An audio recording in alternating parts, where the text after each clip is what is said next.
नित्य नवीन रूप से दुलार करने वाले श्री सद्गुरुदेव भगवान के श्री चरणों में दंडवत प्रणाम है। प्रायः भगवत मार्ग पर चलने वाले पथिक को जब भगवत कृपा से, संत कृपा से, गुरु कृपा से इस मार्ग का सही चलना आता है, तब वह जान पाता है कि इस मार्ग का सही चलना यही है कि अपने आप को हार जाना। जब हारता है उपासक, तब उसका सही मार्ग प्रारंभ होता है, उसकी सही यात्रा प्रारंभ होती है हारने पर। इसलिए कहा गया, हारे तो हरिजन भला, जीतन दो संसार। अगर भगवान का भक्त हारता है तो उसे हारने दो। क्यों हारने दो? क्योंकि वो जहां हारेगा वहां जीत का हार उसके गले में पड़ जाएगा। ये इस भगवत मार्ग की विलक्षणता है। हारे ही रस पाइए, उल्टे प्रीत की चाल। श्री ध्रुवदास जी कह रहे हैं, बोले रस की प्राप्ति कब होगी? हारे ही रस पाइए। उपासक की तो बात क्या कहा जाए, स्वयं रसघन मोहन मूर्ति विचित्र केली महोत्सवोल्लसितम, राधा चरण विलोडित रुचिर शिखंडम हरिम वंदे। ऐसे हरि जो लाडली जू के चरणों में अपने मोर मुकुट को सदा पधराते रहते हैं, ऐसे हरि भी जब हारते हैं तब उनको रस की प्राप्ति होती है। तभी प्रिया जी रीझती हैं, अन्यथा नहीं। प्रियाजू मान में चली गई, लालजू को भ्रम हो गया। कभी कभी प्रियाजू अंतर्मुख श्री लालजू महाराज के दिव्य प्रेम का चिंतन करते हुए अंतर्मुखता को प्राप्त हो गई लाडली जू, और लालजू महाराज को लगा कि स्वामी जी तो मान कर गई।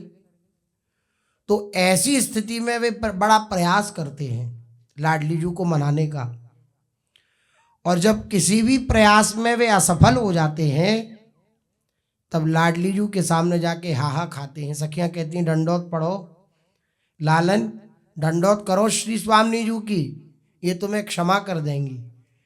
तो कहते हैं, लाडली जू मैं किसी योग्य नहीं हूँ, आप अपनी बंक भ्रुकुटी करती हो तो इससे बड़ा दुख मेरे जीवन में और कोई नहीं है। याते नाहिन और दुख प्यारी तेरी सौह। मैं आपकी कसम खा के कहता हूं कि जब आप बंक भ्रुकुटी कर देती हो और उस समय जो आपका मुकम्मल होता है, जहां आपकी दृष्टि मेरे ऊपर नहीं होती, बस मेरे लिए इसके समान और कोई दुख नहीं है। तो लालजू महाराज हाहा खाते हैं, दंडौत करते हैं, अपनी हार मानते हैं। तब जाकर के श्री स्वामी जी कृपा करती हैं। तो उपासक की तो बात ही क्या है, इष्ट भी जब हार जाते हैं तब उनको रस की, प्रीति रस की, प्रेम रस की प्राप्ति होती है। इसलिए प्रीति रस, प्रेम रस प्राप्त करने की अगर इच्छा है हृदय में, तो हारना यही सही यात्रा का प्रारंभ है। हम अभी उसी यात्रा में हैं, लेकिन प्रेम मार्ग की उपासना की जो ये दिव्य मार्ग की प्रणाली है, वे हारने पर है। जब चारों तरफ अंधकार दिखाई देने लगे, जब अपने प्रयास से बात बननी बंद हो जाए, थोड़ी बहुत बनती है तो हमारा अहंकार उसको लील जाता है। तो जब चारों तरफ से लगने लगे कि अब बात हमारी बिगड़ती जा रही है, बन नहीं रही है, तो अपने सर्वोपरि बल का स्मरण कर लीजिएगा। सच मानिए, हमारा बल हम नहीं है, हमारा बल हमारा मन नहीं है, हमारा बल हमारी बुद्धि नहीं है, हमारा बल हमारा अहंकार नहीं है, हमारा बल हमारी प्रियाजू है। इस बात का स्मरण कर लीजिएगा। जब आप इस बात का स्मरण करेंगे तो स्मृति मात्रेण, केवल स्मृति करने से इस बात की आपके हृदय में एक नवीन उत्साह जागृत हो जाएगा। यही एकमात्र उपाय है, यही भगवत मार्ग की विशेषता है। संसार की कोई पढ़ाई आपको पढ़नी हो, अब जैसे बहुत बड़ी बड़ी पढ़ाइयाँ होती हैं, बालक पढ़ते हैं तो डिप्रेशन में भी चले जाते हैं। 18 15 15 14 14 घंटा पढ़ना और फिर उस प्रकार की 1 2 नंबर से रह जाना, असफलता हो जाना, तो रोते हैं, पुकारते हैं। लेकिन आप बताइए, उनके रोने पुकारने से क्या वे जो अनुत्तीर्ण हुए वो उत्तीर्ण हो जाएंगे? नहीं हो पाएंगे ना। आप अगर 1 नंबर से भी रह गए तो आप अनुत्तीर्ण ही हैं, आप कुछ भी कर लीजिए। इसी प्रकार अगर हम इस भगवत मार्ग को देखेंगे तो हमारी भूल हो जाएगी। इस प्रकार से अगर देखेंगे तो यहां आप हारे और आप विचलित होकर आपने पुकारा मैं तो हार गया, तो भगवान सामने आ जाएंगे, मैं जिताऊंगा तुझे। कुछ नहीं लिखता, ये तो कोई भजन नहीं करता है, नहीं ये मेरा है, मैं इसे लेके जाऊंगा, मैं इसे अपने धाम में प्रवेश कराऊंगा, मैं यहां से इसकी मुक्ति कराऊंगा, मैं कराऊंगा ना। अत्यंत आसक्त मां, जैसे बड़े से बड़ा अगर कोई भी उसका पुत्र ऐसा कार्य कर दे कि जो कहीं भी क्षम्य नहीं है, क्षमा योग्य नहीं है, लेकिन अत्यंत आसक्त मां उसको यही प्रयास करेगी कि कैसे मैं इसे बचा लूं। करेगी कि नहीं करेगी? जैसे उसकी गलती होते हुए मां को दिखते हुए भी क्या है, इसने गलती करी है, फिर भी वो चीख चीख के कहती है कि मेरा बेटा गलती कर ही नहीं सकता। आप सच मानना, ऐसा ही स्वभाव हमारे प्रभु का है। आपसे गलती हो गई, लोग भी कह रहे हैं आपसे गलती हुई, और हो सकता है प्रभु को भी दिखाई दे रहा हो कि आपसे गलती हुई, लेकिन फिर भी वो आपकी सारी गलतियों पर पर्दा डाल देंगे और केवल इस बात का निर्वाह करेंगे कि इसने केवल मेरा भरोसा लिया है। हाँ, अगर आपका अन्य भरोसा रहेगा, उस स्थिति में अन्य आश्रय रहेगा, आप प्रभु की तरफ न देखेंगे तो बात बिगड़ सकती है। अन्यथा केवल प्रभु का आश्रय रहे, केवल प्रभु का भरोसा रहे और दृष्टि उनकी तरफ रहे कि गलती हो गई ना, आज संभालना, तो आप सच मानिए 100 का 100% संभाल लेंगे। आप कोई कहे ये तो गलत बात है, ये तो भगवान की गलत बात है, ऐसा नहीं करना चाहिए, तो अगर ऐसा करना वे बंद कर दे ना, तो हम जैसों को वृंदावन वास ना मिले, हम जैसों को प्रियाजू की शरणागति ना मिले, हम जैसों को राधा नाम जप करने का सौभाग्य प्राप्त ना हो, अगर उनका ये स्वभाव ना हो तो सच मानना उनके स्वभाव के कारण, उनके कृपा प्रसाद के कारण, उनके इसी दया स्वभाव के कारण ये जीवन में जो हमारे शुभ शगुन प्रकट हुए हैं, प्रादुर्भूत हुए हैं, ये उनकी कृपा के कारण ही हुए हैं। संस्कृति मांझ बरियाए के पायो, बीच में से निकाल दिया श्री ठाकुर जी ने संस्कृति चक्र से और डाल दिया रसिकों के चरणों में, ये उनकी कृपा। अगर वो दोष देखें और उस सिद्धांत के अनुसार ही चले तो जन्म जन्मांतर क्या, कल्प कल्पांतर क्या, युग युगांतर बीत जाएं, तब भी हम भगवान के उस दिव्य प्रेम में धाम का पता भी ना पा सकें। ये इसे कहते हैं कृपा। कृपा क्या? जिसमें कोई शर्त ना हो। भगवान इसमें कोई शर्त नहीं लगाते कि ऐसा होगा तब ही, नहीं, केवल इसने स्वीकार कर लिया कि मैं प्रभु का हूं, बस अब मेरी जिम्मेदारी है। कल श्रवण कर रहे थे सिद्धांत में, जब इसने अपनी सारी स्वतंत्रता मेरे को अर्पित कर दी तो मैं भी अपनी सारी स्वतंत्रता अर्पित कर देता हूं। भक्त मेरे परतंत्र बन जाता है तो मैं उसके परतंत्र बन जाता हूं। ये भगवान का स्वभाव है। भगवान के स्वभाव को ही सुनकर समझकर, और आप सच मानिए यहाँ की पढ़ाई ऐसी है कि जब 0 नंबर आ जाए तब भी आप पुकारोगे तो जिसका 100 में से 100 आएगा उसको जो मिलेगी डिग्री, जो मिलती है उसके बाद जो पोस्ट मिलेगी, वो इस 0 वाले नंबर को मिल जाएगी। ये यहाँ की पढ़ाई का चमत्कार है।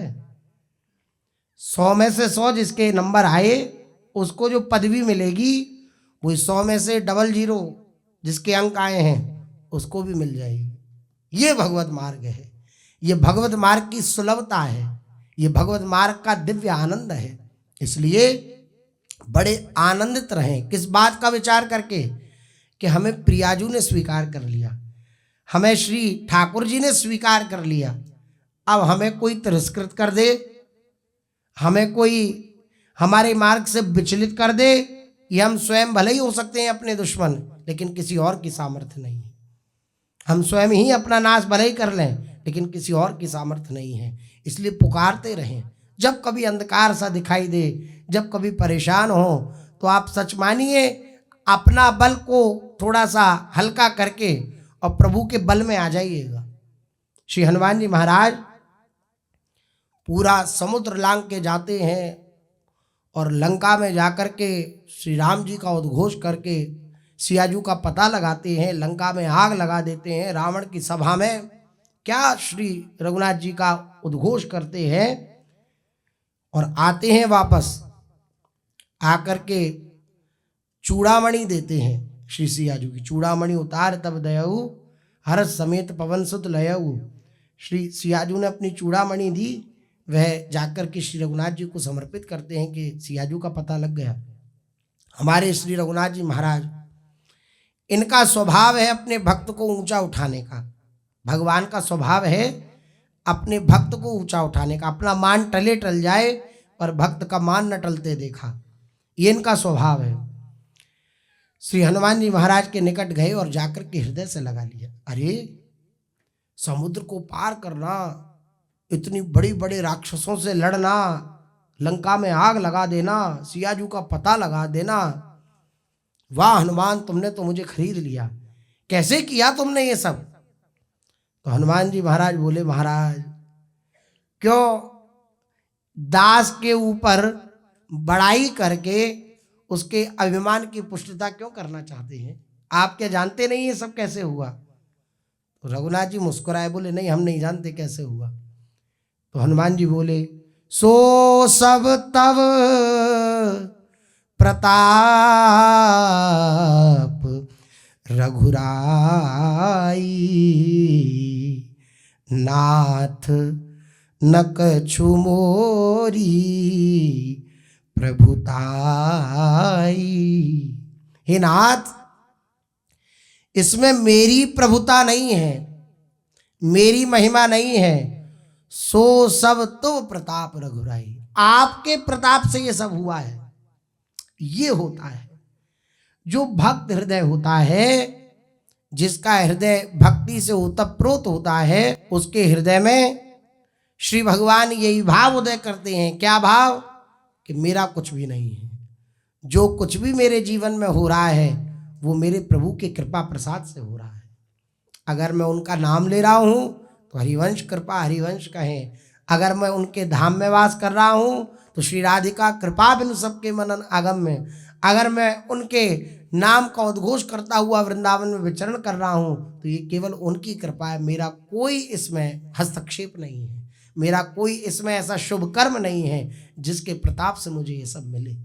इसलिए जब कभी ऐसा लगे कि हमने तो इतना प्रयास किया, हमारा प्रयास तो असफल होता जा रहा है, हमने सोचा था हमारा ये प्रयास हमारी इंद्रिय निग्रह करेगा, इंद्रियों को वश में करेगा, ये मन तो बहुत और विचलित होता चला जा रहा है और परेशान कर रहा है, उस समय केवल और केवल और केवल प्रभु का आश्रय अपने हृदय में जागृत करिएगा।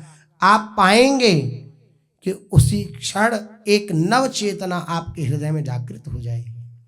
इसलिए जितने भी भक्त हुए, जितने भी महात्मा जन हुए, उन सब ने एक मत से कहा कि भगवान की कृपा से ही भगवान की प्राप्ति होती है।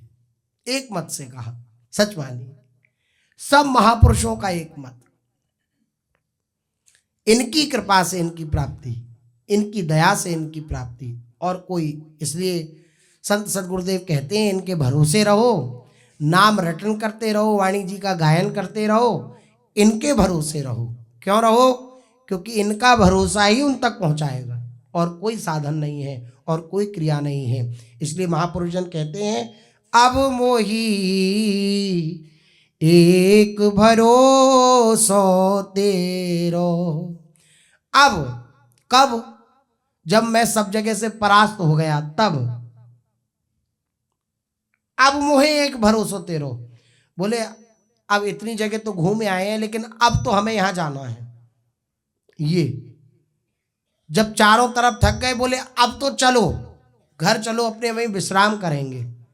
ये घर है, ये विश्राम स्थल है। भरोसा भरोसो दृढ़ इन चरणन केरो। श्री वल्लभ नखचंद्र छटाविन, सब जग माई अंधेरो। भरोसो दृढ़ इन चरणन केरो। ये सूरदास जी महाराज का भाव। बिल्कुल जब श्री ठाकुर जी की दिव्य लीला में प्रवेश करने जा रहे हैं, तब अंतिम पद श्री सूरदास जी महाराज का भरोसो दृढ़ इन चरणन केरो। ये कब आता है? ये भरोसा कब जागृत होता है? जब भक्ति भाव सो विरत अपने हृदय को देखता है उपासक कि मैं भगवान के मार्ग पर तो चल रहा हूं, लेकिन जैसी भक्ति जैसा भाव होना चाहिए वैसी ना भक्ति है ना वैसा भाव है। भक्ति भाव सो विरत कलुषरत मोहावृत विषयन को चेरो। मेरी स्थिति क्या है कि मैं मोहावृत हूं। जैसे अग्नि राख से आवृत रहती है, इसी प्रकार मेरा जो ये आनंदमय स्वरूप है ये मोह से आवृत है। तो मैं मोहावृत हूं, मोह से आवृत हूं। हे नाथ, मेरी तो ये स्थिति है। और कलुषरत, ये कलिकाल के जो कलुष हैं, दुष्प्रभाव हैं, ये मेरे चित्त को सदा मलिन करते रहते हैं। भक्ति भाव सो विरत कलुषरत मोहावृत विषयन को चेरो। तो बोले फिर कैसे आनंदित हो? बोले केवल एक बात से आनंदित हूं, क्या? अब मुझे एक भरोसा तेरो। मुझे एकमात्र आपका भरोसा जागृत हो गया है गुरु चरणारविंदों के प्रताप से। बस उसके कारण से मैं आनंदित हूं। भरोसे में अद्भुत सुख है। व्यास भरोसे कुंवरी के सोवत पांव पसार। विश्राम स्थिति भरोसे में ही आती है। हृदय की शांति, हृदय की विचलता भरोसे से ही मिटती है। जब किसी बड़े का भरोसा हो जाता है ना, तभी उसी के भरोसे, जैसे छोटा सा बालक अपने माता पिता के भरोसे निश्चिंत रहता है। किसी भी प्रकार की कोई भी प्रतिकूलता आएगी तो माता पिता पे आएगी, वो अपने संभालेंगे। लेकिन जो छोटा सा बालक है उसको ये भी समझ नहीं है कि माता पिता पर इस समय प्रतिकूलता है, उसे ये भी समझ नहीं है। ऐसा बालक जो बन गया है प्रभु का और प्रभु के भरोसे हो गया है, उसे किसी बात की चिंता नहीं रहती। इतने बड़े का आश्रय लेकर, इतने बड़े का भरोसा लेकर के वो आनंदित रहता है, आनंदित रहता है, उत्साहित रहता है। अन्यथा काम लोभ मद मोह बसत निशिवासर किए ही ये महडेरो। सिर पर मीच नीच नहीं चितवत रहत सदा रोग निसो घेरो। कभी काम का रोग, कभी लोभ का रोग, कभी मद का रोग, कभी मोह का रोग, ये सब रोग सदा ग्रसित रखते हैं मन को। आप एक को संभालेंगे, दूसरा फुदक पड़ेगा। सबको संभालेंगे, अहंकार फुदक पड़ेगा। अहंकार को संभालेंगे, इस बात का अहंकार फुदक पड़ेगा। कहाँ तक संभालेंगे? कहाँ तक अपनी वृत्तियों को समेटेंगे? सारी वृत्तियों को श्री प्रिया जी के चरणों में समर्पित किया और बस निरंतर प्रभु का नाम रटन कर रहे हैं, सब बात बन जाएगी। किसी को समेटने की आवश्यकता नहीं है। हैं बालक बहुत देर से ना आ रहे हो, खेलने गए हो, तो उनकी पसंद की चीज ला करके कह दो कि ये बनाए अमोक, तो सब जिधर उधर होंगे, सब छूट छूट के आ जाएंगे और वहां पे उसे पाने लगेंगे। बस खूब नाम का रटन हो तो ये जितने भी भागे हुए हैं इनको कहीं शांति नहीं मिलेगी। काम क्रोध लोभ मोह आदि को भी, इनको भी कहीं शांति नहीं मिलेगी, इनकी भी तृप्ति नहीं होगी।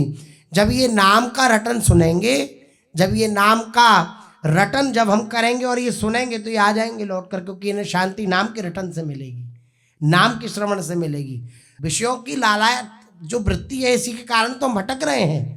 नाम के रटन से ये वृत्ति समाप्त हो जाती है, क्योंकि इन सबको शांति मिल जाती है, इन सबको आनंद मिल जाता है, इनकी तृषा मिट जाती है। इसलिए भरोसे पर रहना है। जब कभी भी ऐसा प्रतीत हो कि हम हार रहे हैं, तो भगवान का स्मरण, विचलित नहीं होना है, मार्ग से विचलित नहीं होना है कि मार्ग को छोड़ दें, नहीं, एक बार अगर इस मार्ग का चयन प्रभु ने कराया है तो जिन्होंने कराया है उनके बल पर इस मार्ग का भी भार छोड़ दें और आनंदित होकर बस जैसी आज्ञा हो रही है महापुरुषों की, संत सद्गुरुदेव की, बस उस आज्ञा के अनुसार चलेंगे तो निश्चित रूप से आनंद की प्राप्ति हो जाएगी। चलते हैं, महाप्रभु श्री चैतन्य देव जी का चरित्र अपने लोग कथन श्रवण कर रहे हैं, जिसमें हम लोगों ने श्रवण किया कैसी समर्पित वृत्ति से श्रीवास पंडित श्री महाप्रभु जी की आज्ञा के अनुसार चल रहे हैं और कैसा दिव्य श्री महाप्रभु जी के चरणों में प्रेम और कैसा दिव्य संकीर्तन के प्रति प्रेम और कैसी निरपेक्षता संसार के प्रति, ये इनके जीवन चरित्र में और ये जो घटना घटी इनके जीवन में, इससे हमें ये दर्शन में आता है कि भक्त के हृदय की स्थिति, भक्त के हृदय की सामर्थ्य कैसी होती है, कैसी सामर्थ्य से युक्त होता है भक्त। उसका कहीं मोह कहीं राग नहीं होता, वो केवल और केवल अनुराग से युक्त होता है। उसका मोह होता है तो केवल और केवल संत सद्गुरुदेव के चरणों में, भगवान के चरणों में होता है और कहीं नहीं होता। इस प्रकार भक्तों की सभी लीलाएं अचिंत्य हैं, चिंतन में नहीं आ सकती हैं। जब तक भक्तजन कृपा न करें उनकी लीला को भी समझना कठिन है। सोई जानई जे देहु जनाई, संत सद्गुरुदेव को, भगवान को जो वे जनाना चाहे जिसको, केवल वही उन्हें जान सकता है और कोई नहीं जान सकता। इसलिए कहा गया भक्तों की सभी लीलाएं अचिंत्य हैं, चिंतन में नहीं आ सकती। ये वही कृपा करें तो चिंतन में आवे, अन्यथा अचिंत्य हैं। वे मनुष्य की बुद्धि के बाहर की बातें हैं। मानुषी बुद्धि जो है वो मानुषी बुद्धि के द्वारा कोई भगवान की और भगवान के भक्तों की लीला को नहीं समझ सकता। जिनके ऊपर भगवत कृपा होती है, किसको समझ में आती है संत सद्गुरुदेव की लीलाएं? जिनके ऊपर भगवत कृपा होती है, जिन्हें भगवान ही अपना कहकर वर्ण कर लेते हैं, ये मेरा है ऐसा कहकर जिसको वर्ण कर लेते हैं, उन्हीं की किसी महापुरुष के प्रति भगवत भावना होती है। ये बड़ी विलक्षण बात है। महापुरुषों की सन्निधि, महापुरुषों की कृपा, महापुरुषों का सानिध्य तो प्राप्त करना यद्यपि बहुत कठिन है, फिर भी प्राप्त हो जाए उनकी कृपा से, लेकिन महापुरुषों को समझना उससे भी अधिक कठिन है। पूर्व में एक बार चर्चा हुई थी, केवल श्रद्धा के द्वारा उनको समझा जा सकता है। श्रद्धा, दृढ़ श्रद्धा, उसके द्वारा, अन्यथा महापुरुषों को समझना बड़ा कठिन है। केवल भगवत कृपा से, भगवत भावना से युक्त होकर ही उनको समझा जा सकता है और वे ही उस अनिर्वचनीय आनंद के रसास्वादन के अधिकारी भी बन सकते हैं जो महापुरुषों में भगवत भाव रखते हैं। ये मेरे साक्षात परब्रह्म हैं, ऐसा भाव जो रखते हैं, उन्हीं को दिव्य भगवान की दिव्य आनंदमयी लीलाओं का रसास्वादन प्राप्त होता है। महाप्रभु की सभी लीला में प्रेम ही प्रेम भरा रहता था, क्योंकि वे प्रेम की सजीव साकार मूर्ति ही हैं। शुक्लांबर ब्रह्मचारी महाप्रभु के अनन्य भक्तों में से एक थे। नाम क्या था? शुक्लांबर ब्रह्मचारी। वे कभी कभी ऐसा अनुभव करते कि प्रभु की हमारे ऊपर जैसी कृपा होनी चाहिए वैसी कृपा नहीं। हृदय में उठता है कि मेरे ऊपर पता नहीं श्री जी की कृपा है या नहीं है, तो एक विचलता, एक व्याकुलता होती है। और उस व्याकुलता में क्या होता है ना, और गाढ़ चिंतन होता है प्रियालाल का। ऐसा नहीं होता कि उनकी मुझ पर कृपा नहीं है तो जिसकी कृपा है उसके पास चलते हैं, ऐसा नहीं होता है। और गाढ़ चिंतन होता है, रुदन होता है, प्रार्थना होती है, कभी कभी रोष भी होता है, सब प्रकार की लीला होती है। अब इनको भी ऐसा अनुभव में हुआ शुक्लांबर ब्रह्मचारी जी को, मेरे पर महाप्रभु जी की जैसी कृपा होनी चाहिए वैसी कृपा नहीं है। उनके मनोगत भाव को समझकर महाप्रभु जी ने एक दिन उनसे कहा, ब्रह्मचारी जी कल हम तुम्हारे यहाँ भोजन करेंगे, क्योंकि महाप्रभु जी सब जानते हैं किसके हृदय में क्या चल रहा है। तो बोले, ब्रह्मचारी जी कल हम तुम्हारे यहाँ ही भोजन करेंगे, हमारे लिए और श्रीपाद नित्यानंद जी के लिए तुम ही कल भोजन बना के रखना, हम तुम्हारे यहाँ आकर भोजन करेंगे। ब्रह्मचारी जी को इस बात से हर्ष भी अत्यधिक हुआ और साथ में दुख भी हुआ। हर्ष तो इसलिए हुआ कि महाप्रभु ने हमें भी अपनी सेवा के योग्य समझा, और दुख इसलिए हुआ कि प्रभु कुलीन है, सुंदर कुल में उनका जन्म हुआ है, वे हमारे भिक्षुक के हाथ का भात कैसे खाएंगे। अभी महाप्रभु जी का संन्यास वेश नहीं हुआ है, अभी महाप्रभु जी गृहस्थ वेश में ही विराजमान हैं। तो कुलीन कुल के हैं, वे हमारे भिक्षुक के हाथ का भात कैसे खाएंगे, ये इनके हृदय में बात आई। इसलिए उन्होंने दीन भाव से कहा कि प्रभु हम तो भिक्षुक हैं, आपको भोजन कराने के योग्य नहीं है नाथ। हम इतनी कृपा के जो आप हम पर कृपा कर रहे हो, इतनी कृपा के सर्वथा अयोग्य हैं। अब कहाँ ये कह रहे थे कि जितनी कृपा होनी चाहिए उतनी कृपा है नहीं, और जब कृपा हो रही है तब वे कह रहे हैं कि इस कृपा के हम अयोग्य हैं, इतनी कृपा के अयोग्य हैं। ये भक्ति के अंदर तरंगें चलती रहती हैं। महाप्रभु जी ने आग्रह के साथ कहा कि तुम चाहे मानो चाहे मत मानो, हम तो कल तुम्हारे यहाँ ही आएंगे और तुम्हारे यहाँ ही आकर के प्रसाद पाएंगे, बस तुम हमारी बात को इसको स्वीकार कर लो। वैसे ना दोगे, अगर सहजता में नहीं दिया तो हम तो आएंगे ही कल, तुम पा रहे होगे तुम्हारी थाली से छीन के खा लेंगे। श्री महाप्रभु जी बोले। यह सुनकर ब्रह्मचारी जी बड़े असमंजस में पड़ गए, क्या किया जाए।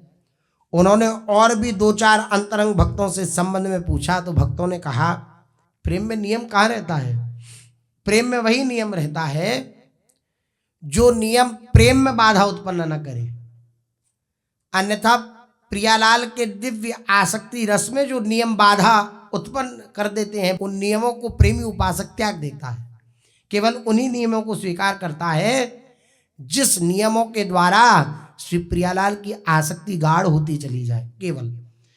तो भक्तों ने कहा प्रेम में नियम कैसा, प्रभु के लिए कोई नियम नहीं है। वे अनन्य भक्तों के तो झूठे अन्न को खाकर भी बड़े प्रसन्न होते हैं।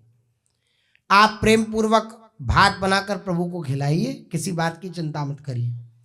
भक्तों की सम्मति मानकर दूसरे दिन ब्रह्मचारी जी ने बड़ी पवित्रता के साथ स्नान संध्या वंदन आदि करके प्रभु के लिए भोजन बनाया। इतने में ही नित्यानंद जी के साथ गंगा स्नान करके प्रभु आ गए। प्रभु ने नित्यानंद जी के साथ बड़े ही प्रेम से भोजन पाया। भोजन करते करते आप कहते जाते थे कि इतने दिनों से दाल भात और शाक खाते रहे, किंतु आज के जैसा स्वादिष्ट भोजन हमने जीवन भर कभी नहीं पाया। ये कहीं भक्त को संकोच न हो जाए कि मेरे में तो ऐसी योग्यता नहीं है कि प्रभु जो है मेरे भाव को स्वीकार करें। ये जो मैंने उनके लिए बनाया है, पता नहीं प्रभु तो बड़े बड़े राजोचित भोजन को स्वीकार करते हैं, अर्थात पाते हैं, उससे उनकी क्षुधा की निवृत्ति होती है। मेरे इस तुच्छ भेंट से, मेरे इस बनाए हुए से प्रभु पता नहीं इसको पाएं कैसा लगे, ये भाव होता है ना। तो महाप्रभु जी उनके संकोच को दूर करने लगे। नित्यानंद महाप्रभु से बात कर रहे हैं, बोले श्रीपाद आज तक ऐसा स्वाद नहीं हुआ, इतना दाल भात खाया है लेकिन जैसा दाल भात आज मिला ऐसा कभी नहीं मिला। ये प्रभाव और स्वभाव है हमारे स्वामी का। सब जगह बड़े बड़े भोज भंडारे होते, लेकिन श्री ठाकुर जी महाराज विदुरानी के छिलकों की प्रशंसा करते, सुदामा जी के तंदुल की प्रशंसा करते। श्री रघुनाथ जी महाराज अयोध्या आ गए तब भी शबरी के बेरों की प्रशंसा करते। जैसा स्वाद वहां मिला वैसा स्वाद कभी नहीं मिला। लोक में आज भी जब भक्त भोग लगाते हैं तो भगवान के इन भक्तों का स्मरण करते हैं कि जैसे आपने शबरी के बेरों को स्वीकार किया, जैसे सुदामा जी के तंदुल को स्वीकार किया, जैसे आपने श्री विदुरानी जी के छिलकों को स्वीकार किया, हे प्रभु मेरी इस तुच्छ भेंट को आप स्वीकार करिए। भगवान को स्मरण दिलाते हैं कि आपने इनका जैसे स्वीकार किया ऐसे हमारी भी इस भेंट को स्वीकार करिए। तो श्री प्रभु का ये स्वभाव ही रहा है कि जो अत्यंत दैन्य होकर के भगवान को पत्र पुष्प फल तो जो दे दिया है उसको भगवान ने खूब अच्छी प्रकार स्वीकार किया है और खूब बार बार उसकी भूरी भूरी प्रशंसा करी है। श्री महाप्रभु जी बोल पड़े कि आज के जैसा स्वादिष्ट भोजन हमने जीवन भर कभी नहीं पाया। चावल कितने स्वादिष्ट हैं, कड़ा खोल कितना बढ़िया बना है। इस प्रकार प्रशंसा करते करते दोनों ने भोजन समाप्त किया। श्री नित्यानंद महाप्रभु और श्री चैतन्य महाप्रभु ने, ब्रह्मचारी जी ने भक्ति भाव से दोनों के हाथ प्रक्षालन कराए। खा पीकर दोनों ही ब्रह्मचारी जी की कुटिया की छत पर सो गए। वहीं पाया और वहीं पर श्री महाप्रभु जी और श्री नित्यानंद महाप्रभु दोनों सो गए छत पर। ब्रह्मचारी जी वहीं विराजमान है और ब्रह्मचारी जी की जो कुटिया थी वो सीधे गंगा जी के किनारे, एकदम गंगा के तट पर ही। छत पर गंगा जी के शीतल कणों से मिली हुई ठंडी ठंडी वायु आ रही है। नित्यानंद जी के सहित प्रभु वहां आसन बिछाकर लेट गए। विजय आखरिया नामक एक भक्त प्रभु के समीप ही लेटे हुए थे। विजय आखरिया नाम के एक भक्त थे, वो प्रभु के समीप ही लेटे थे। विजय कृष्ण जाति के कायस्थ थे। वे पुस्तकें लिखने का कार्य किया करते थे, पुस्तकें लिखते थे। पहले प्रिंटिंग प्रेस नहीं हुआ करती थी, तो जिनका लेखन अच्छा होता था, लिखाई जिनकी अच्छी होती थी, तो वो पैसे लेकर के प्रतिलिपि लिख दिया करते थे।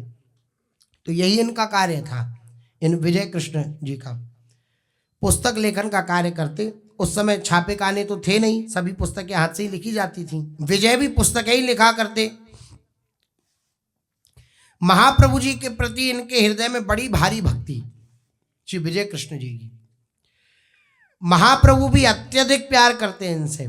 इन्होंने महाप्रभु की बहुत सी पुस्तकें लिखी थी। सोते ही सोते इन्हें एक दिव्य हाथ दिखाई देने लगा। अब श्री महाप्रभु जी विराजमान हैं, नित्यानंद प्रभु विराजमान हैं और जो विजय कृष्ण सोए हुए हैं, तो सोते ही सोते इन्हें एक दिव्य हाथ दिखाई देने लगा छत पर। वह हाथ चिन्मय था, उसकी उंगलियों में भांति भांति के दिव्य रत्न दिखाई दे रहे।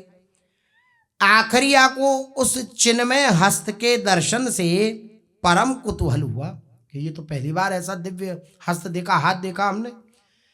वह उठकर चारों ओर देखने लगा।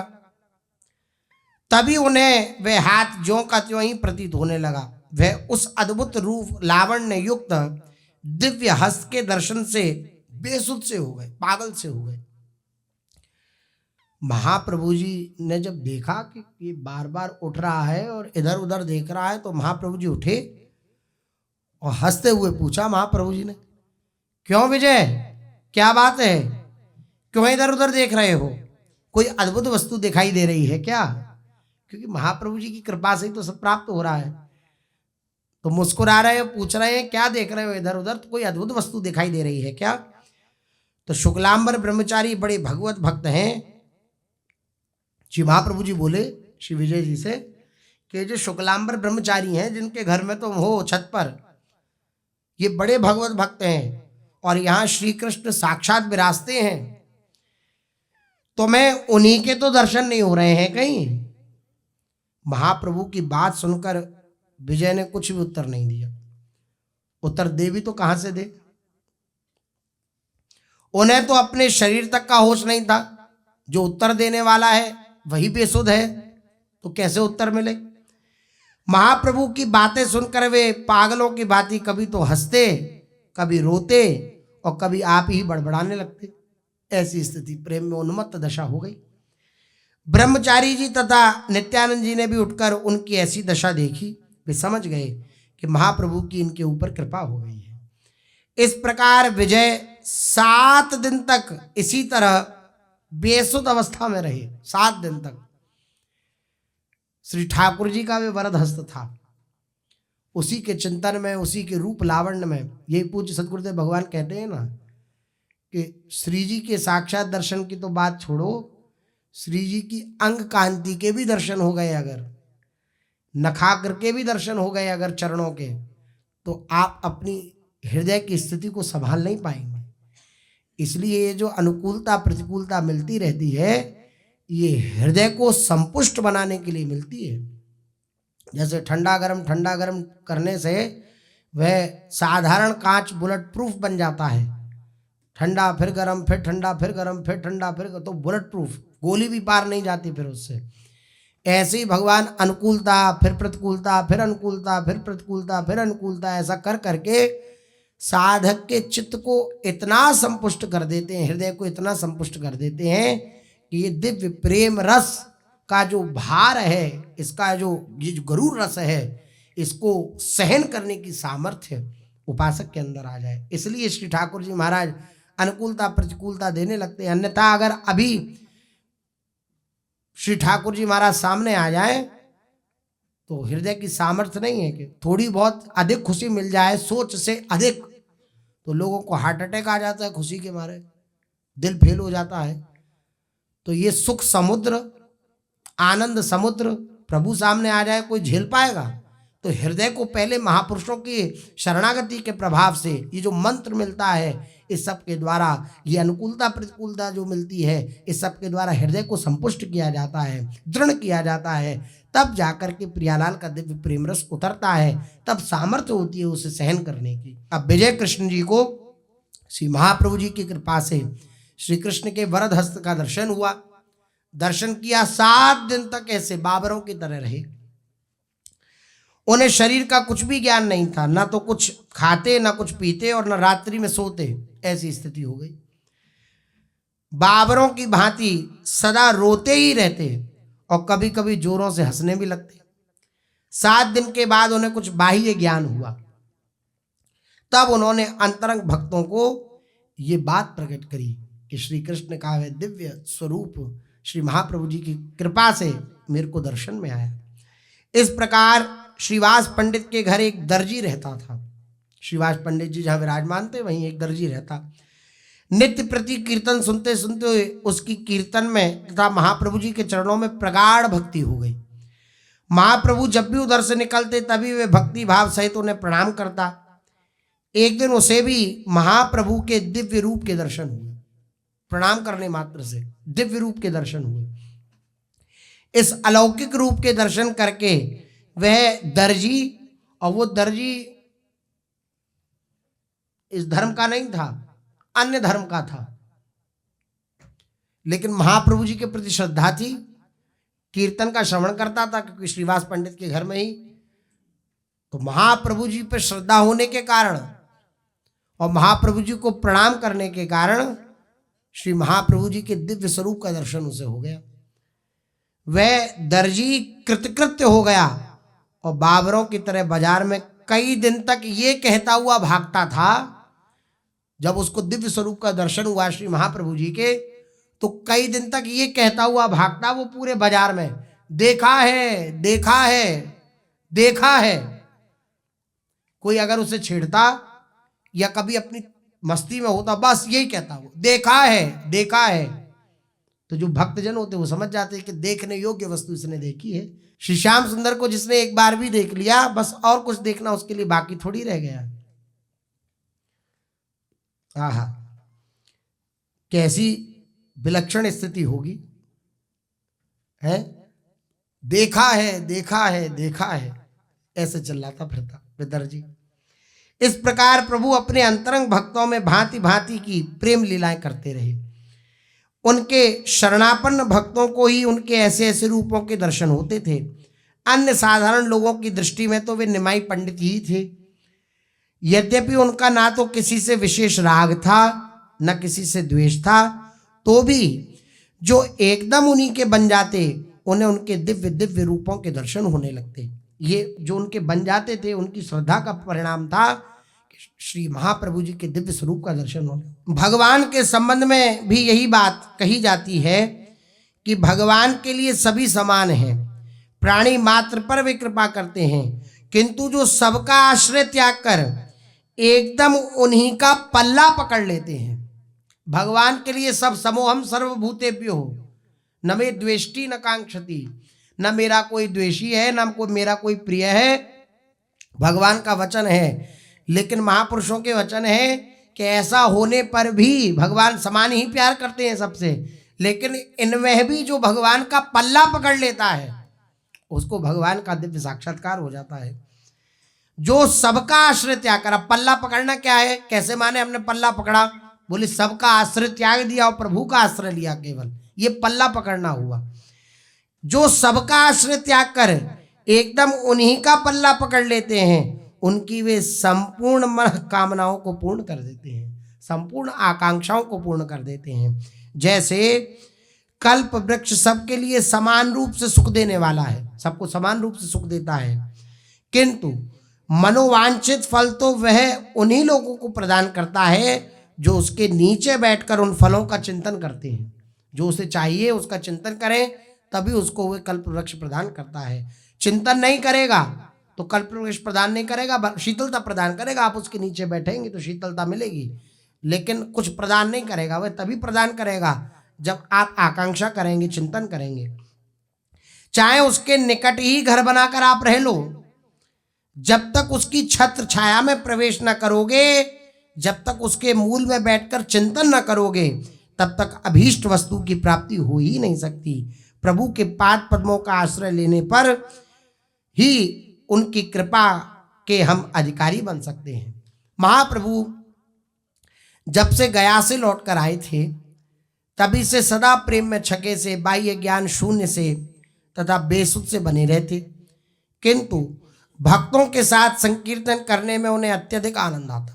श्री महाप्रभु जी को अभी तक गया से जो आए हैं और अब तक जो लीला चरित्र हुए हैं उसमें दर्शन किया हमने कि श्री महाप्रभु जी उन्मत्त होकर कीर्तन करते, कीर्तन में सब कुछ भूल जाते, शरीर की सुध भी न रहती, और अनेक अनेक भावों का दर्शन श्री महाप्रभु जी ने कीर्तन के मध्य में ही कराया। जहां उनके कानों में संकीर्तन की सुमधुर ध्वनि सुनाई पड़ी कि उनका मन उन्मत्त होकर नृत्य करने लगता है। ऐसी स्थिति श्री महाप्रभु जी की अब तक। संकीर्तन के वाद्यों को सुनते ही उनके रोम रोम खिल जाते और वे भावावेश में आकर रात्रि भर अखंड नृत्य करते रहते। न शरीर की सुधि रहती, न बाहरी जगत का बोध रहता, बस उनका शरीर यंत्र की तरह बस घूमता रहता। ऐसा इससे भक्तों के भी आनंद का पारावार नहीं रहता, क्योंकि जो जो भक्त श्री महाप्रभु जी की ऐसी दिव्य शोभा का दर्शन करते तो वे अपने आप को कृतार्थ मानते। वे भी प्रभु के सुखकारी मधुर नृत्य के साथ नाचने लगते। इस प्रकार 12-13 महीने तक ये बात चली, 1 साल से ऊपर 12-13 महीने तक प्रभु बराबर भक्तों को साथ लेकर के और कथा कीर्तन में अपने समय को व्यतीत करते। काजी के उद्धार के अनंतर महाप्रभु की प्रकृति में एकदम परिवर्तन आ गया। काजी का जैसे उद्धार किया, नवद्वीप में हरिनाम की घोष हुई, सब भगवान नाम में लग गए, महाप्रभु जी की प्रकृति में परिवर्तन आया। ये तरंगें होती हैं। कभी कभी ऐसा होता है कि नाम जप में मन लग रहा है तो फिर कुछ नहीं सुनाई देता और कुछ, बस ये लगता है कि इस नाम में कहीं रुकावट ना आवे। कभी मंत्र के चिंतन में, कभी कीर्तन में, कभी वाणी जी में, तो फिर और सब उस समय गौण हो जाते हैं। ऐसा नहीं उस भक्त के लिए वे सब गौण हो गए, नहीं। वे जैसे अनेक अनेक हमारे पास, अब जैसे किसी के पास बहुत सारे फोन हो, कभी वो ये चला रहा है, कभी वो चला रहा है, कभी ये, इस तरीके से श्री भगवान अपने भक्त को बहुत सारे शुभ गुण देते हैं, बहुत सारी दिव्य दिव्य वस्तुएं देते हैं, तरंगें देते रहते हैं। उसके अनुसार उसके हृदय में उस भाव की महिमा जागृत होती है और वो उसमें पूर्णतया लग जाता है। तो कभी नाम की महिमा प्रकाशित हुई, कभी धाम की प्रकाशित हुई, कभी रूप की प्रकाशित हुई, कभी लीला चल रही है, कभी एकाकार मंत्राकार वृत्ति हो रही है, कभी आनंद पूर्वक नृत्य करता हुआ कीर्तन कर रहा है। ये तरंगे हैं। तो कभी कुछ प्रभावित होता है, कभी कुछ प्रभावित होता है। वो मन की स्थितियां, तरंगे भगवान प्रदान करते हैं। अब श्री महाप्रभु जी जब से काजी का उद्धार किया, एकदम परिवर्तन हुआ। अब उनका चित्त और भी अंतर्मुख होने लगा। श्री महाप्रभु जी का भक्त ही मिलकर कीर्तन करते, प्रभु संकीर्तन में सम्मिलित भी नहीं होते, ऐसी अंतर्मुख वृत्ति। कभी कभी वैसे ही संकीर्तन के बीच में चले आते और कभी कभी भक्तों के आग्रह से कीर्तन भी करने लगते, किंतु अब उनका मन किसी दूसरी ही वस्तु के लिए तड़प रहा था। ये इसका अर्थ यह नहीं है कि कहीं गौण भाव हो गया है, नहीं, ये तरंगे हैं। उस तड़पन के सम्मुख उनका मन संकीर्तन के ताल स्वर के सहित नृत्य करने के लिए साफ इनकार कर देता। नृत्य करना सुहाता नहीं उस समय। अब कोई विरह में रो रहा हो, उससे कहो कैद करके कि नृत्य करो, तो उसको अजीब, उसको लगेगा कि जहाँ चिंतन डूब रहा है वहाँ डूबने दीजिए। ये तरंगें होती हैं। इसलिए देखो, प्रहलाद जी की जब स्थिति का वर्णन किया गया प्रहलाद जी के चरित्र में, तो क्या कहा गया, कभी हंसते हैं, कभी बोलते हैं, कभी नाचते हैं, कभी गाते हैं, कभी ऐसे। इसमें वर्णन है, क्वचित पुलकस्तु शुनिमास्ते संस्पर्श निवृतः अस्पंद प्रणयानंद सलीला मिलिते क्षण आसीन पर्यटन्नक्षन् शयान प्रपिबन ब्रुवन नानुसंधत्त एतानि गोविंद परिरंभितः। श्री प्रहलाद जी की स्थिति का वर्णन करते हुए भागवत में कह रहे हैं, वे कभी कभी भगवत स्वरूप में तन्मय हो जाने के कारण उसी भाव में निमग्न से हो जाते थे। अब जैसे पूर्व में श्री महाप्रभु चरित्र में सुना, कभी नरसिंहावेश हो रहा है, कभी वराहवेश हो रहा है, कभी अनेक अनेक रुक्मणी जी का आवेश हुआ, तो अनेक अनेक आवेश हुए श्री महाप्रभु जी को। तो वही बात कह रहे हैं कि वे भक्त कभी कभी भगवत स्वरूप में तन्मय हो जाने के कारण, जिस भी भगवत स्वरूप का वे स्मरण करता है उसमें तन्मयता प्राप्त हो जाने के कारण उसी भाव में निमग्न हो जाते हैं। उनका संपूर्ण शरीर रोमांचित हो उठता है। अचल प्रेम के कारण उत्पन्न हुए प्रेमाश्रुओं के कारण उनके नेत्र कुछ मुंद से जाते थे। ऐसी अवस्था में वे किसी से भी कुछ ना बोलकर एकांत में चुपचाप बैठे रहते।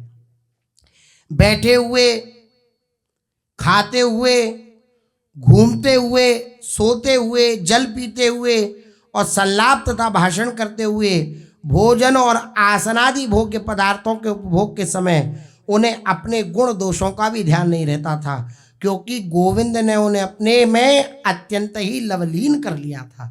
भगवान ने अपना दिव्य चिंतन उन्हें प्रदान कर रखा था, तो वो खाते हुए, पीते हुए, सोते हुए भी उनकी शरीर अवस्था बेसुध रहती थी। शरीर में उनकी अवस्था नहीं रहती थी, भगवान में रहती थी उनकी स्थिति। ऐसी स्थिति श्री महाप्रभु जी की। ये तो स्थिति प्रदान करने वाले हैं, सब स्थितियों के जनक हैं। श्री महाप्रभु जी एकदम अंतर्मुख, किसी से कोई वार्ता नहीं, नृत्य करने के लिए साफ इनकार कर देना, न कीर्तन में बैठना। अब महाप्रभु पहले की तरह भक्तों के साथ घुल घुल कर प्रेम की बातें नहीं किया करते।